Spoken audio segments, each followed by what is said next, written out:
नमस्कार दोस्तों, अगर आप लोग 2024 में मैट्रिक का एग्ज़ाम देने वाले हो तो साइंस का इस ऑब्जेक्टिव क्वेश्चन को अच्छे से याद कर लो। बहुत प्रश्न फंसेगा यहाँ से, बस वीडियो को लाइक करो और 5 मिनट अंत तक देखो और ये 50 ऑब्जेक्टिव क्वेश्चन फटाक से याद कर लो। बहुत इसमें से प्रश्न फंसेगा, मैं आपको गारंटी के साथ बोल रहा हूँ, ठीक है। तो अच्छे से वीडियो को लास्ट तक देखना, ठीक है। तो चलिए मैं वीडियो स्टार्ट करता हूँ। यहाँ पर आप लोग पहला नंबर क्वेश्चन देखिए।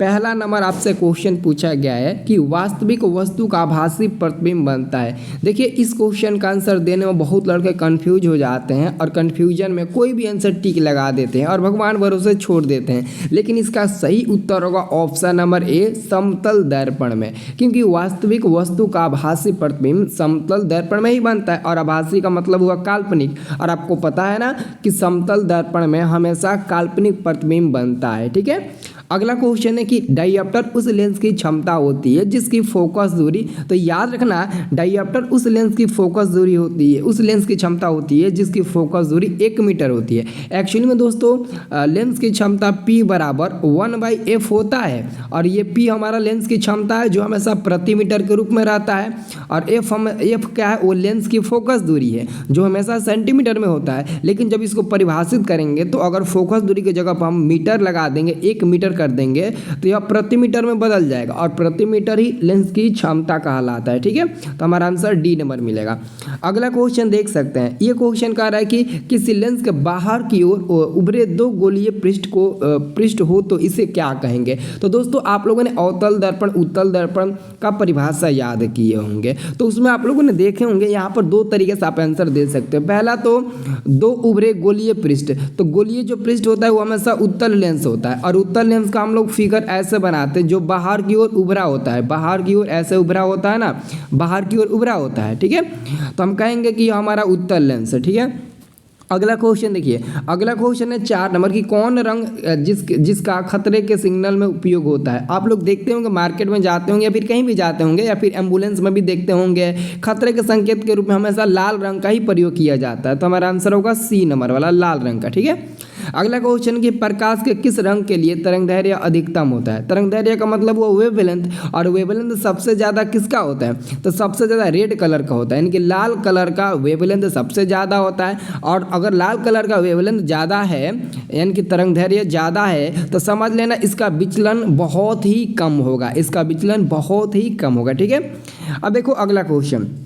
अगला क्वेश्चन है कि निकट दृष्टि दोष को दूर करने के लिए किस लेंस का व्यवहार किया जाता है। अगर आपको निकट दृष्टि दोष को दूर करना है, यानी कि निकट दृष्टि दोष कितना होता है, 25 सेंटीमीटर होता है ना, तो अगर आपको निकट दृष्टि दोष को दूर करना है तो आपको अवतल लेंस का उपयोग करना होगा, अवतल लेंस का उपयोग करना होगा। अगला क्वेश्चन है 7 नंबर के किसी कुंडली का प्रतिरोध ज्ञात करने का सूत्र। किसी कुंडली का प्रतिरोध ज्ञात करने का सूत्र क्या है, आप लोगों ने ओम के नियम में पढ़े होंगे, V समानुपाती I हो जाता है, और जब हम लोग समानुपाती को हटाते हैं तो V बराबर R इंटू आई बन जाता है, और R यहाँ पर एक कांस्टेंट माना जाता है जिसको हम लोग प्रतिरोध कहते हैं, रेजिस्टेंस, ठीक है।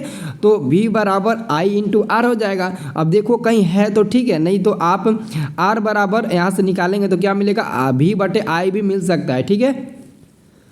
तो V/I भी हमारा आंसर हो सकता है, R बराबर V/I जो यहाँ से निकालेंगे तो मिलेगा, ठीक है। अगला क्वेश्चन देखिए 8 नंबर। 8 नंबर क्वेश्चन है कि धातु में धारा वाहक होते हैं। देखिए धातु में धारा वाहक मुक्त इलेक्ट्रॉन ही होते हैं, मुक्त इलेक्ट्रॉन, ठीक है। अगला क्वेश्चन है परिपथ में विद्युत धारा की माप की जाती है एमीटर से। परिपथ में विद्युत धारा की माप एमीटर से की जाती है, ठीक है, एमीटर से की जाती है। आंसर हमारा मिल जाएगा बी नंबर। 8 और 9 दोनों का आंसर बी नंबर मिलेगा, ठीक है। अगला क्वेश्चन है कि विद्युत फ्यूज विद्युत धारा के किस प्रभाव पर कार्य करता है। विद्युत फ्यूज विद्युत धारा के उष्मीय प्रभाव पर कार्य करता है, आंसर मिलेगा ए, ठीक है।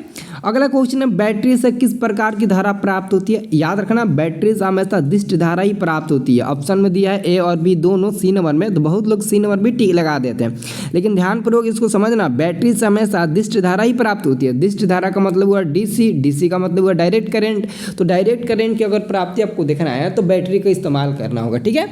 अब देखो अगला क्वेश्चन अगला क्वेश्चन है 12 नंबर। ये प्रश्न है कि निम्नलिखित में कौन जैवमात्र ऊर्जा स्रोत का उदाहरण नहीं है? तो आपका होगा नाभिकीय ऊर्जा, ये जैवमात्र ऊर्जा स्रोत का उदाहरण नहीं है। अगला क्वेश्चन, इनमें से कौन नवीकरणीय ऊर्जा स्रोत है? तो देखो नवीकरणीय ऊर्जा स्रोत आपको पहचानना है तो एक मैं आपको तरीका बताता हूँ। देखो नवीकरणीय ऊर्जा स्रोत का परिभाषा ही होता है कि वह ऊर्जा जो कभी समाप्त नहीं होगा। अगर उसको एक बार यूज कर लोगे, एक बार उसका काम उससे आप लोग काम कर लोगे तो फिर दोबारा भी आप उसका यूज़ कर सकते हो, फिर दोबारा उसका आप लोग इस्तेमाल कर सकते हो। तो जैसे सौर ऊर्जा कभी ख़त्म नहीं होगा, एक बार यूज करोगे तो फिर दोबारा भी यूज कर सकते हो। लेकिन अगर पेट्रोल कोयला को देखा जाए, प्राकृतिक गैस को देखा जाए, अगर कोयला को हम लोग एक बार यूज़ कर लेंगे, एक बार खाना वाना बना लेंगे कोयले पर, तो दोबारा वो आग नहीं देगा, दोबारा वहाँ उस एनर्जी नहीं देगा। इसलिए हम उसको अनवीकरणीय बोलते हैं और सौर ऊर्जा इन सबको हम लोग क्या बोलते हैं? नवीकरणीय बोलते हैं। ठीक है। अगला क्वेश्चन हमारा है निम्न में कौन अवकारक है? इसमें काफ़ी लोग फंस जाते हैं। देखो अवकारक आपसे पूछा गया तो हम आंसर देंगे O2। O2 हमारा अवकारक है। ठीक है। इसमें कन्फ्यूजन बहुत होना, बहुत ज़्यादा इस सब में कन्फ्यूजन होता है। ठीक है। जब हम आपको पार्ट पढ़ाएंगे उसमें आपको अच्छे से बता देंगे। अगला क्वेश्चन है निम्नलिखित में से पीएच का कौन सा क्षारक विलयन मान देता है? तो देखो अगर क्षारक विलयन का मान पता करना है तो सबसे पहले आपको यह पता होना चाहिए कि आखिर में क्षारीय विलयन का पीएच मान होता क्या है। तो क्षारीय विलयन का पीएच 7 से ज़्यादा होता है तो इस ऑप्शन में 7 से ज़्यादा जो भी होगा वो क्षारीय विलयन होगा। तो 7 से अधिक एक ही तो दिखाई दे रहा है, ऑप्शन नंबर डी में 13। तो 13 आपका क्षारीय विलयन का मान देगा। ठीक है। अब देखो अगला क्वेश्चन, निम्न में कौन सही है? आपको बताना है कि निम्न में कौन सही है। तो आप लोगों ने देखा होगा कि धोबिया सोडा का अणुसूत्र यानी कि धोने का सोडा का अणुसूत्र सोडियम कार्बोनेट डेकाहाइड्रेट होता है, जो ऑप्शन नंबर बी नंबर में दिया है। तो 100% यही सही है, बाकी सब गलत है, किसी का सूत्र नहीं होगा। यही हमारा धोने का सोडा यानी कि धोबिया सोडा का सूत्र होता है। ठीक है। अगला क्वेश्चन है लिटमस रंजक बैगनी रंग का होता है जो निकाला जाता है, यह निकाला जाता है लाल पत्ता गोभी से नहीं बल्कि लाइकेन से निकाला जाता है। आंसर होगा 17 का ए नंबर, लाइकेन से निकाला जाता है। अगला प्रश्न देखिए, अगला प्रश्न आप लोगों का है कि शुष्क बुझा हुआ चूना पर क्लोरीन गैस की क्रिया से कौन सा पदार्थ बनता है? शुष्क बुझा हुआ चूना, तो सबसे पहले बुझा हुआ चूना क्या होता है? कैल्शियम ऑक्सीक्लोराइड कैल्शियम हाइड्रोक्साइड का होल्टोएस होता है ना, यही ना आपका शुष्क बुझा हुआ चूना है, कैल्शियम हाइड्रोक्साइड का होल्टोएस, यही ना आपका शुष्क बुझा हुआ चूना है। अब इस पर आप लोग क्लोरीन गैस की क्रिया करोगे तो कौन सा उत्पाद बनेगा, कौन सा पदार्थ बनेगा? तो आप लोगों ने याद किया होगा विरंजक चूर्ण, जिसको आप लोग ब्लीचिंग पाउडर भी बोलते हो शायद। ठीक है। तो विरंजक चूर्ण का जो अणुसूत्र होता है वो होता है कैल्शियम ऑक्सीक्लोराइड। तो यही आपका पदार्थ बनेगा कैल्शियम ऑक्सीक्लोराइड, जो हमारा विरंजक चूर्ण कहलाएगा। ठीक है।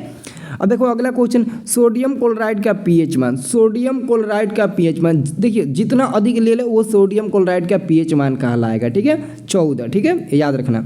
अगला क्वेश्चन है नीला थोथा का रासायनिक सूत्र। नीला थोथा को हम लोग तुतिया भी बोलते हैं, क्या बोलते हैं? तुतिया भी बोलते हैं, तुतिया। तो याद रखना नीला थोथा या फिर तुतिया दोनों सेम है। ठीक है। नीला थोथा का दूसरा नाम होता है तुतिया। तो तुतिया का जो रासायनिक सूत्र होता है वो होता है कॉपर सल्फेट इंटू 5H2O, जिसको हम लोग कॉपर सल्फेट पेंटाहाइड्रेट भी बोल सकते हैं। तो हमारा आंसर हो जाएगा 20 का बी नंबर। ठीक है। अगला क्वेश्चन देखो, अगला क्वेश्चन है कि जब सोडियम हाइड्रोक्साइड जिंक से अभिक्रिया करता है तो कौन सा उत्पाद बनाता है? सोडियम हाइड्रोक्साइड यानी कि NaOH, Na क्या होगा यहाँ पर ध्यान से देखो, सोडियम Na और OH, ये आपका सोडियम हाइड्रोक्साइड है जो भस्म है, और जिंक यानी कि Zn, ये जब आपस में अभिक्रिया करेगा तो क्या बनेगा? एक तो बनेगा Na2 और Zn और O2 बनाएगा। ठीक है। और H2O, ये आपका आंसर सही होगा, ये वाला। ठीक है। ये डी नंबर वाला आंसर सही होगा आपका। ठीक है, डी नंबर वाला। ठीक है। अगला क्वेश्चन है पीतल है, तो पीतल एक प्रकार का मिश्र धातु होता है। ठीक है। अगला क्वेश्चन है ब्रोमीन अधातु की अवस्था होती है द्रव होती है, ब्रोमीन अधातु की अवस्था हमेशा द्रव होती है। ठीक है, याद रखना। अगला प्रश्न आपका बनता है कि निम्न में किस हाइड्रोकार्बन में 3 अबंध बनते हैं? तो ध्यान से देखा जाए तो ऑप्शन नंबर सी होगा। ये कैसे होगा? तो सबसे पहले आपको इसका फिगर बनाना होगा। इसमें देखो 3 गो कार्बन दिया है, तो 3 गो कार्बन यहाँ पर बैठा लो, 3 गो कार्बन, और मात्र 4 गो ही हाइड्रोजन दिया है। तो मान लेते एक हाइड्रोजन यहाँ पर रख देता हूँ। ठीक है। और एक हाइड्रोजन मैं यहाँ पर रख देता हूँ। ठीक है, यहाँ पर रख देता हूँ। और एक हाइड्रोजन मैं क्या करता हूँ, एक हाइड्रोजन मैं यहाँ पर चलो रख देता हूँ। ठीक है, यहाँ पर रख देता हूँ।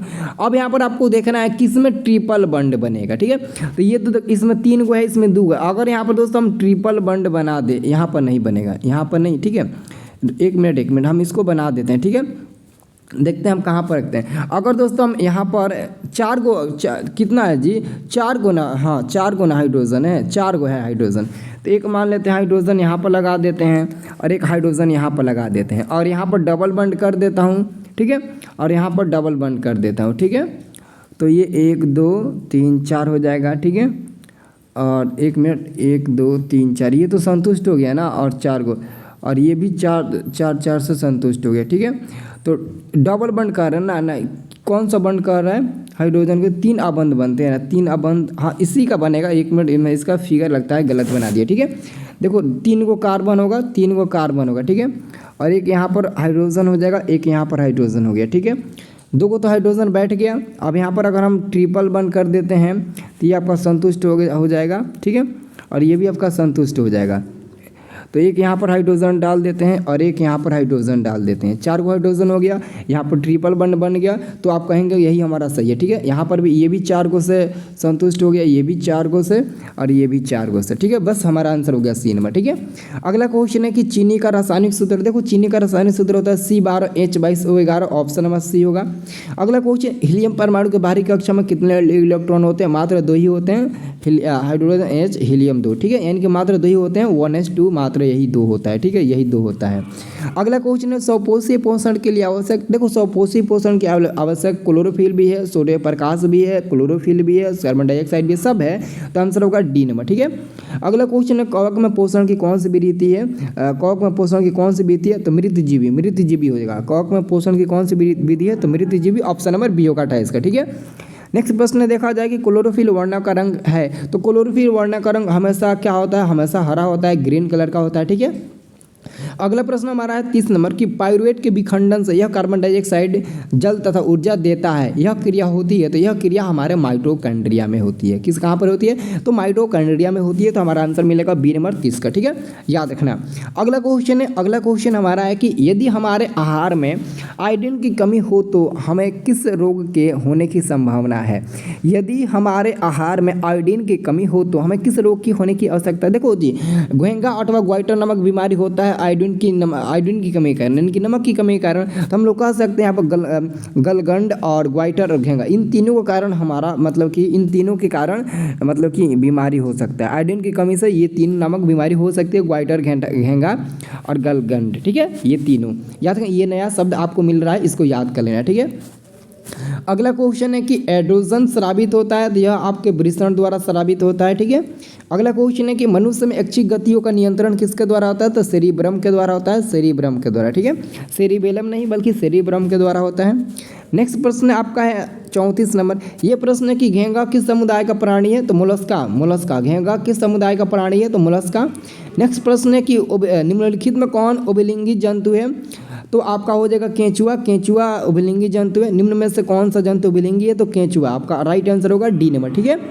अब देखो अगला क्वेश्चन बच्चा सब है कि पराकोष में होते हैं तो पराकोष होते हैं तो पराकण में होते हैं, पराकोष होते हैं तो पराकण में होते हैं। मनुष्य में कितने जोड़े क्रोमोसोम होते हैं, तो मनुष्य में 23 जोड़े क्रोमोसोम पाए जाते हैं, मनुष्य में 23 जोड़े क्रोमोसोम पाए जाते हैं, याद रहेगा ना, मनुष्य में 23 जोड़े क्रोमोसोम पाए जाते हैं। नेक्स्ट प्रश्न देखा जाए कि निम्नलिखित में किसे आप उपभोक्ता की श्रेणी में रखेंगे, हम तो जंगली जानवर को रखेंगे और आप किसे रखेंगे, कमेंट करके जरूर बताना, ठीक है। देखिए जी, इसका आंसर यही होगा, ठीक है, इसलिए मैंने आपको बोला, ठीक है। तो 38 का हमारा आंसर होगा जंगली जानवर, ठीक है। अब देखो अगला प्रश्न देखा जाए, अगला प्रश्न हमारा है कि पर्यावरण बचाने के लिए 3 प्रकार के आर का उपयोग किया जाता है, इसका मतलब क्या है, कम उपयोग, पुनःचक्रण, पुनः उपयोग, ये हमारा आंसर हो जाएगा डी नंबर इसका, ठीक है। 40 नंबर और अंतिम प्रश्न है कि किन कारणों से प्राकृतिक संसाधन नष्ट होते जा रहे हैं, तो बता दे शहरीकरण और प्रदूषण, दोनों के कारण प्रदूषण मतलब कि हमारा संसाधन नष्ट होते जा रहे हैं, तो हमारा आंसर होगा 40 का सी नंबर, ठीक है। तो देखो इस क्वेश्चन को आप इतने अच्छे तरीके से याद करो, इतने अच्छे तरीके से कि एग्जाम में आप गर्दा मचा दो, एकदम गर्दा मचा दो एग्जाम में, ठीक है। तो अभी तक जो भी स्टूडेंट हमारे वीडियो को लाइक नहीं किए, एक लाइक ज़रूर करना, मन करे तो चैनल को सब्सक्राइब कर लेना ताकि आगे आपको और वीडियो मिलता रहे, ठीक है। और मेरा क्लास डेली शाम को 6:30 बजे से चलता है लाइव, आप लोग ज़रूर ज्वाइन होना। अब बहुत ही जल्द 16 अगस्त से आप लोग का क्लास स्टार्ट ही हो जाएगा, ठीक है। तो मैं आपको पहले ही बता देता हूँ, ठीक है।